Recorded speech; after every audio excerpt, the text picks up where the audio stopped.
Solo levelling के episode 5 की शुरुआत में हम लोग जिन्वो को देखते हैं जो कि काफी ज्यादा एक्सरसाइज कर रहा होता है और उसकी बॉडी के अंदर भी काफी सारे चेंजेस आ चुके हैं। हॉस्पिटल में जितनी भी नर्स होती है वो उसकी तारीफ कर रही होती है और कहती है कि जिन्वो तो काफी हॉट बन गया है। वहीं पर एक नर्स को तो बिलीव ही नहीं हो रहा होता है कि इतनी जल्दी जिन्वो के अंदर इतने सारे चेंजेस आ सकते हैं। जिसके बाद वो जिन्वो की रूम में जाती है और वो काफी ज्यादा शौक हो जाती है जिन्वो की बॉडी को देखकर और मन में कहती है कि कितनी कमाल की मसल है, क्या हमेशा से इसकी बॉडी ऐसी थी। वहीं पर जिन्वो अब अपनी शर्ट पहन लेता है और वो उससे पूछता है कि तुम्हें क्या चाहिए, जिस पर वो कहती है कि तुम आज डिस्चार्ज हो रहे हो, तुम्हें कैसा लग रहा है। तो जिन्वो कहता है काफी अच्छा लग रहा है। ये सुनकर वो नर्स कहती है सुनकर खुशी हुई, जब तुम तैयार हो जाओ तो रिसेप्शन पर आ जाना, वहीं पर हम लोग सारे पेपर वर्क हैंडल कर लेंगे। तो जिन्वो भी मान जाता है और अब वो रेडी होने लगता है। तभी वो नर्स उससे उसका फोन नंबर मांगती है। जिन्वो अब सोचता है कि शायद से ये नंबर मेरा इसलिए मांग रही है क्योंकि जब मेरा टेस्ट रिजल्ट आएगा तो ये मुझे सेंड कर देगी। जिसके बाद अब वो उसे अपना नंबर दे देता है। अगले सीन में न्यूज में हम लोग बेक का इंटरव्यू देखते हैं। इंटरव्यूअर उसे कहते हैं कि आप तो काफी बिजी होंगे क्योंकि पूरी कंट्री में सिर्फ 7 ही एस रैंक के हंटर हैं और आप उनमें से एक हो। आपकी नॉर्मल लाइफ कैसी होती है। तो बेक कहते हैं कि मैं हर दिन ट्रेनिंग करता हूँ और अपनी स्किल्स को बढ़ाने की कोशिश करता हूँ क्योंकि अगर एक बार तुम लड़ना भूल जाते हो तो तुम्हारी इंस्टिंक्ट्स कमजोर हो जाती हैं। मेरे केस में जब मैं पहले एक फायर फाइटर हुआ करता था तभी से मैंने डेली ट्रेनिंग करने की आदत डाल ली थी क्योंकि अगर मैं कोई सी छोटी सी भी गलती करता हूँ तो मेरे साथ ही इंजर्ड हो सकती है, इसलिए मैं डेली ट्रेनिंग करता हूँ। हम लोग देखते हैं कि इस इंटरव्यू को जीना देख रही होती है। उसे रियलाइज होता है कि वो स्कूल के लिए लेट हो रही है, इसलिए वो अब जल्दी से वहाँ से जाने लगती है। वो जैसी बाहर आती है वो देखती है कि उसका बड़ा भाई जिन्वो सोकर उठ चुका है। वो उसे देखकर पूछती है क्या तुम वर्कआउट कर रहे हो, जिस पर जिन्वो कहता है हाँ थोड़ी सी। ये सुनकर उसकी बहन उसे कहती है कि तुम्हारी हाइट भी थोड़ी बढ़ चुकी है, क्या एक्सरसाइज करने की वजह से ऐसा हुआ है। लगता है लड़के जब एडल्ट बनते रहते हैं तो वो ग्रो करते रहते हैं। जिसके बाद वो स्कूल जा रही होती है। जिन्वो उसे कहते हैं कि अपना अम्ब्रेला लेकर जाओ, जिस पर उसकी बहन कहती है नहीं अम्ब्रेला काफी भारी है। ये सुनकर जिन्वो अब उसे जबरदस्ती वो अम्ब्रेला दे देता है और उसे स्कूल भेज देता है। जिसके बाद जीना भी वहाँ से चली जाती है। जिसके बाद जिन्वो वापस से हॉल रूम में आता है। वो कहने लगता है कि आज की रनिंग में बाद में कर लूंगा, मेरी मसल भी बढ़ गई है, क्या ये सब मेरी स्टैट की वजह से हुई है। अगर ऐसे में लेवल अप करता रहा तो लगता है कि मैं एक बॉडी बिल्डर बन जाऊंगा। वो अब कहते हैं कि उसे जो पहले पॉइंट्स मिले थे उससे उसने अभी तक यूज नहीं किया है। वो सोच रहा होता है कि इन्हें वो कहाँ यूज करे। थोड़ा सोचने के बाद वो डिसाइड करता है कि वो अपनी एजिलिटी को बढ़ाएगा क्योंकि अगर वही ज्यादा नहीं होगी तो उसके अटैक हिट नहीं होंगे। वो थोड़ा और भी सोचते और डिसाइड करता है कि वो अपनी एजिलिटी को बढ़ाएगा और वो ऐसा ही करता है। तभी उसे कॉल आता है। वो बंदा जिन्वो से कहता है कि अभी तुमने इस महीने का रेंट पे नहीं किया है। ये सुनकर जिन्वो से माफी मांगता है और कहता है माफ करना, मैं हॉस्पिटल में था। तो बंदा उसे कहता है कि अगर तुम्हें जरूरत है तो रेंट तुम बाद में दे देना। तो जिन्वो कहते हैं नहीं नहीं मैं रेंट तुम्हें अभी ही दे दूंगा। तो वो बंदा कहते हैं ठीक है। जिन्वो अब कहने लगता है कि मुझे नहीं पता है कि जो चीज मैं एक्सपीरियंस कर रहा हूँ वो रीअवेकनिंग है या नहीं, लेकिन अभी मैं गोब्लिन्स को काफी आराम से मार पाता हूँ जिससे रेंट को पे करना भी इजी हो गया है। लेकिन फिर भी ये इतना भी इजी नहीं है। अच्छा खासा पैसा कमाने के लिए मुझे हायर रैंक के गेट के अंदर जाना होगा, लेकिन मैं एक ई रैंक का हंटर हूँ तो मुझे कोई उन गेट के अंदर जाने नहीं देगा। क्या मुझे रीअप्रेस्ट करना चाहिए अपने आप को, क्योंकि अगर मेरी हायर रैंक हो गई होगी तो मैं अच्छे गेट के अंदर जा पाऊंगा और अगर मुझ पर और अटेंशन आएगी तो मैं और पैसा कमा पाऊंगा। लेकिन मैं काफी स्टैंड आउट करूंगा क्योंकि रीअवेकनिंग काफी ज्यादा रेयर होती है। क्योंकि मैंने कभी ऐसा नहीं सुना है कि एक हंटर लेवल अप करके और ज्यादा स्ट्रॉन्ग बन सकता है। इससे लोगों को मुझ पर और ज्यादा शक होगा। तो जब तक मैं अपने आप को अच्छे से डिफाइन नहीं कर पाता हूँ और पता नहीं लगा पाता हूँ कि आखिर ये पावर क्या है, तब तक मुझे अपने आप को रीअप्रेस नहीं करवाना चाहिए। जिसके बाद अब उसे एक जॉब की नोटिफिकेशन आती है। वह वहाँ पर पहुंचता है। वो दौड़ कर यहाँ पर पहुंचता है तो उसकी जितनी भी क्वेस्ट होती है जैसे कि 10 किलोमीटर रनिंग वो भी पूरी हो जाती है और उसे रिवॉर्ड भी मिलते हैं। तभी वहाँ पर उसके सामने काफी सारे हंटर्स आ जाते हैं। उनका लीडर होता है हुआंग, जो कि जाकर जिन्वो से हाथ मिलाता है। तो बाकी सभी लोग कहने लगते हैं कि हम इस जिन्वो को जानते हैं, ये काफी ज्यादा फेमस है, लोग इसे मैनकाइंड का सबसे कमजोर हंटर बुलाते हैं। वो लोग अब जिन्वो का मजाक उड़ा रहे होते हैं, इसलिए हुआंग अब जिन्वो से माफी मांगते हैं उसके साथियों के लिए। तो जिन्वो कहते हैं कोई बात नहीं, मुझे क्या काम करना है वैसे। तो वो कहता है कि तुम्हें कुछ कोटा पूरे करने हैं। हम लोग सी रैंक के एक डंजन में जाएंगे जिसमें कम से कम हम लोग को 8 लोगों की जरूरत पड़ेगी एंटर करने के लिए, जिसमें आधे मेंबर सी रैंक के होने चाहिए। तुम्हें अंदर जाकर लड़ाई नहीं करनी है, इसलिए हम लोग तुम्हें कोई भी जो भी लूट मिलेगा वो नहीं देंगे, लेकिन हमारे साथ आने के लिए हम लोग तुम्हें 20 लाख रुपए देंगे। ये सुनकर जिन्वो अब उन लोगों को अच्छे से चेक करता है तो उसे पता चलता है कि उनके ग्रुप के अंदर 4 सी रैंक के हैं और 2 सब डी रैंक के हैं। जिन्वो अब उस लीडर से कहते हैं ठीक है, वैसे मुझे करना क्या है। तो वो कहते हैं कि तुम्हें हमारा सामान उठाना है। सामान सारा बैग के अंदर है, उस बैग के अंदर खाने पीने का सामान है और साथ में एक्स्ट्रा कपड़े भी और गेट्स भी। तो जिन्वो कहते हैं ठीक है, लेकिन क्या वैसे हम लोग अंदर बिना हीलर के जाने वाले हैं। तो वह कहते हैं कि तुम्हें तो पता ही होगा कि हम जैसी इंडिपेंडेंट पार्टीज को हीलर रिटेन करना थोड़ा सा मुश्किल है, हम अपनी सारी रेड हीलर के बिना ही करते हैं, तो चिंता मत करो। ये सुनकर जिन्वो सोचता है कि ये तो एक ऐसी स्क्वाड है जिसके अंदर टैंक है और डैमेज डीलर, ये तो काफी क्रेजी स्क्वाड है, हमारे साथ हीलर ना होना थोड़ा सा मुझे अजीब लग रहा है।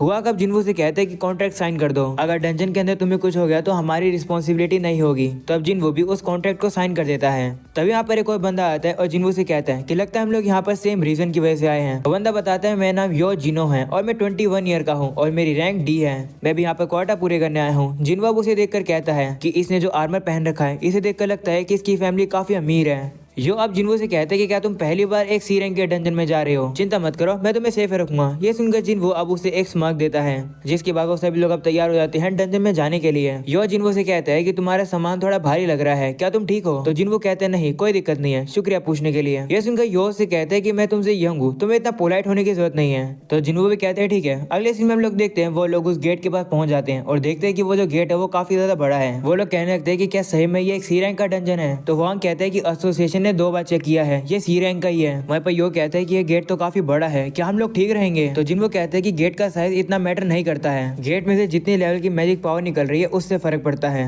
एसोसिएशन यही मैसेज करती है जब वो किसी गेट को रैंक देती है तब। कोई भी गेट जो कि डेंजरस होता है जैसे कि बी रैंक का या फिर उससे हाई रैंक का, तो उसे कोई बड़ी गिल्ड हैंडल करती है। सी रैंक के गेट या फिर उससे नीचे वाले गेट इतने ज्यादा बुरे नहीं होते हैं। ये सुनकर यो से कहते हैं कि तुम्हें तो काफी कुछ पता है, जिस पर जिन्वो कहता है कि मैं काफी समय से हंटर हूँ, तो मुझे ये सब के बारे में पता है। जिन्वो अब अपने मन में कहता है कि पहले मैंने कभी एक सी रैंक के डंजन को टैकल नहीं किया है। जिसके बाद वो सभी लोग अब उस गेट के अंदर आ जाते हैं। एक हंटर अपने मैजिक का यूज करके वहाँ पर थोड़ी सी रोशनी कर देता है।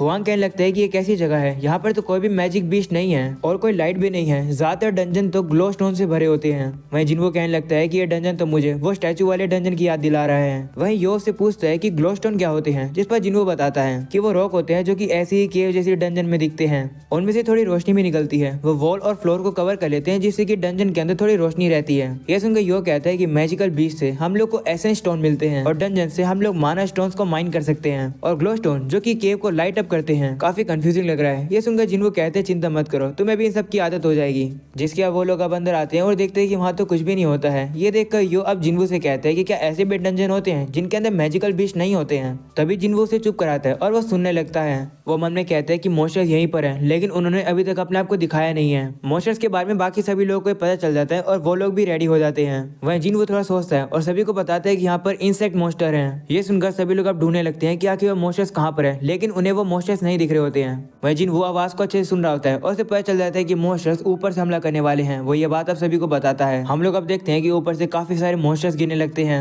उन्हें देखकर एक हंटर अपनी पावर्स का उनके ऊपर यूज करता है और मोस्टर्स को अलग अलग बिखरा देता है, और अब बाकी सभी लोग भी उन मोस्टर्स के ऊपर हमला करके उन्हें मार रहे होते हैं। वहीं पर यो जाकर जिन्वो को डिफेंड कर रहा होता है। तभी हम लोग हुआंग को देखते हैं जो कि अपनी पावर का यूज करके सभी मोस्टर्स को अपनी तरफ अट्रैक्ट कर लेता है। सभी मोस्टर अब उसी की तरफ जाने लगते हैं। ये देखकर जिन्वो उसकी तारीफ करता है और अब वो सभी लोग मिलकर अब उन मोस्टर्स को मार रहे होते हैं। तभी वही वाला हंटर एक काफी पावरफुल मैजिक का यूज करता है, जिससे कि वो सभी मोस्टर्स को एक आग के ढेर में फेंक देता है, और अब सभी लोग मिलकर बचे कुछ मोस्टर्स को मार रहे होते हैं। ये सब देखकर जिन्वो सोच रहा होता है कि ये ग्रुप तो काफी ज्यादा कोऑर्डिनेटेड है, लगता है ये लोग काफी समय से एक साथ काम करते आ रहे हैं। एक हीलर की तो कमी है, लेकिन फिर भी ये लोग काफी स्ट्रॉन्ग है। वहीं पर यो के अंदर भी थोड़ी सी कमी है, लेकिन जो उसकी आर्मर वगैरह हैं। वहीं पर अब यो एक मोस्टर को मार देता है और अब वो काफी खुश होकर जिन्वो की तरफ एक स्माइल करता है। तो जिन्वो भी अब उसे हल्की सी स्माइल दे देता है। वो अब सोचने लगता है कि ये सभी लोग काफी अच्छा काम कर रहे हैं, लेकिन फिर भी कुछ न कुछ तो गड़बड़ लग रही है। तब एक मोस्टर जिन्वो के ऊपर हमला करने के लिए आ जाता है, पर जिन्वो उसे एक हल्की सी लात मार के काफी आराम से खत्म कर देता है। इसी तरीके से वो सभी लोग उन सभी मोस्टर्स को खत्म कर देते हैं।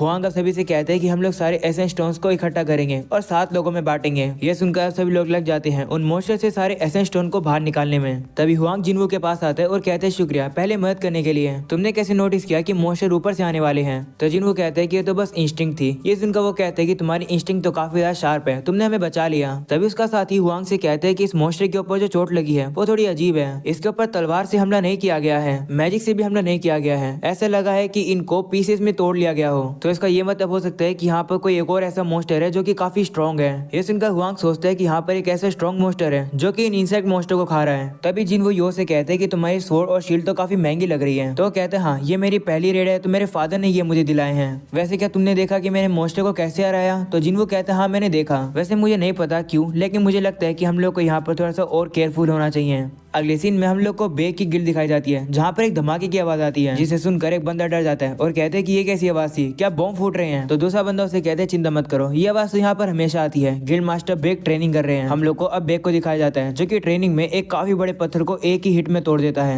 बेग अब अपने साथियों से कहता है कि जल्दी से यहाँ की सफाई करो, जिसके अब वापिस उन लोग को दिखाया जाता है। यो कहने लगता है कि रास्ता तो काफी लंबा लग रहा है। तब जिन्वो से कहते हैं कि डंजन का साइज उसके रैंक पर डिपेंड नहीं करता है। तो यो कहते हैं हाँ तुमने ये पहले बताया था, क्या इसका मतलब है कि ये डंजन बड़ा बड़ा है लेकिन फिर भी ज्यादातर खाली होगा। तो जिनवो कहते हैं हाँ ऐसा हो सकता है। वो अब उससे कहते हैं कि यहाँ पर इतना सारा सामान लेकर चलना कितना मुश्किल होता होगा, क्या तुम ठीक तो हो ना। तो जिनवो कहता है हाँ मैं ठीक हूँ, वैसे भी इतना छोटा काम करके मुझे इतने सारे पैसे जो मिल रहे हैं। जिनवो अब अपने मन में कहते हैं कि काफी सारे पैसे मिल रहे हैं, कुछ तो गड़बड़ है। उसे अब याद आता है कि उसने सॉन्ग से कुछ बात करी थी। वो लोग अब आगे जा रहे होते हैं और देखते हैं कि जितने जो मॉन्स्टर्स हैं वो घायल हैं, इसका मतलब इनके जो बॉस होगा वो आगे ही है। वो अब आगे जाते हैं और देखते हैं कि आगे जाले लगे हुए हैं, इससे वो समझ जाते हैं कि आगे बॉस का रूम होगा। वो अब वहाँ के जालों को काट कर आगे बढ़ते हैं और एक रूम में आते हैं जहाँ पर काफी सारे माना क्रिस्टल्स होते हैं और इनकी कीमत बिलियंस पैसों में है।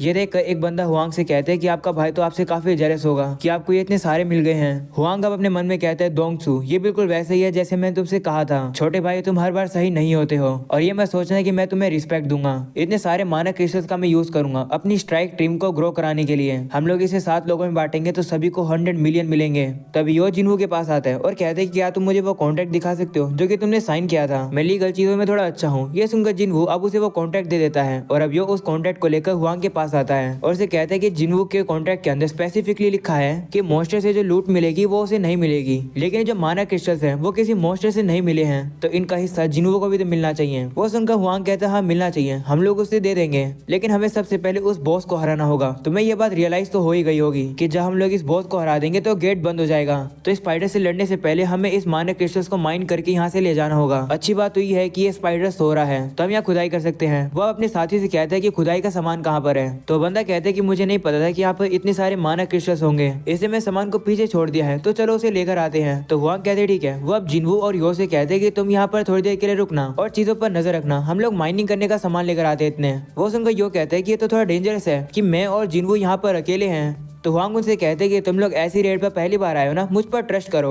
ये स्पाइडर सो रहा है, लगता है इसने अभी भी खाना खाया है, जब तक उसे परेशान नहीं करोगे वो उठेगा नहीं। ऐसा बोलने के बाद वहाँ से जाने लगता है। वहीं पर अब जिनवू सोचता है कि रूल्स के अकॉर्डिंग एक सी रैंक के डंजन में जाने के लिए 8 मेंबर्स लगते हैं, अगर मुझे और यो को हटा दोगे तो उनकी स्ट्राइक टीम के अंदर 6 लोग हो गए। उन्होंने कहा था कि वो अपनी सारी रेड्स में बिना हीलर के आते हैं, इसका मतलब ये लोग सी रैंक के डंजन में पहले भी आ चुके हैं, तो इनके पास तो 8 मेंबर्स पहले से ही होने चाहिए जो कि इनकी पिछले मिशन के अंदर आए थे, तो इन्होंने हम लोग को क्यों बुलाया। तभी हम लोग हुआंग को देखते हैं जो अपने साथी से कहता है कि बॉस चैम्बर के गेट को बंद कर दो। ये सुनकर उसका साथी अपने मैजिक का यूज करके वहाँ पर एक ब्लास्ट कर देता है जिससे कि वहाँ का गेट बंद हो जाता है और यो और जिनवू वहाँ पर अकेले हो जाते हैं। वो देखकर यो कहता है कि उन लोगों ने हमें धोखा दे दिया। वहीं पर अब जिनवू मन में कहता है कि मुझे पता था कि ये लोग ऐसे ही होंगे। वो अब याद करते हैं कि उसने सॉन्ग से बात करी थी, सॉन्ग ने उससे कहा था कि ऐसे काम में तुम काफी बुरे लोगों से मिलोगे, ये काम डेंजरस होता है, तो एक्सीडेंट हमेशा होते रहते हैं। इन एक्सीडेंट पर ज्यादा लोग गौर नहीं करते हैं, कुछ लोग क्राइम करते हैं और दुनिया को पता नहीं चलता है कि उन लोगों ने क्या क्राइम किया है। ऐसा इसलिए क्योंकि डंजन्स के अंदर सीसीटीवी कैमरे थोड़ी होते हैं और अगर कोई भी जिंदा विटनेस नहीं होंगे तो कोई भी एविडेंस नहीं होंगे। कभी कभार वो बुरे लोग कमजोर लोगों का यूज करते हैं, उन्हें दुश्मनों का चारा बना देते हैं और उन्हें अबैंडन कर देते हैं। वहीं पर अब यो कहने लगता है कि कुछ माना क्रिस्टल्स के लिए ये लोग हमें मारना चाह रहे हैं, मुझे कॉन्ट्रैक्ट के बारे में कुछ बोलना ही नहीं चाहिए था, हम लोग फंस गए। वो सुनकर जिनवू कहते हैं नहीं, अगर हम लोग वैसे भी कॉन्ट्रैक्ट की बात नहीं करते वो लोग हमें मारने के लिए पहले से ही तैयार थे, बस हमें एक गलती करनी थी। तभी हम लोग देखते हैं काफी सारी आवाज की वजह से वो स्पाइडर उड़ जाता है और नीचे आने लगता है। ये देखकर यो जिनवू से कहता है मेरे पीछे आ जाओ, मैं तुम्हें बचा लूंगा। वहीं पर अब जिनवू सोचते हैं कि हम लोग यहाँ से पहले बाहर निकल जाते हैं,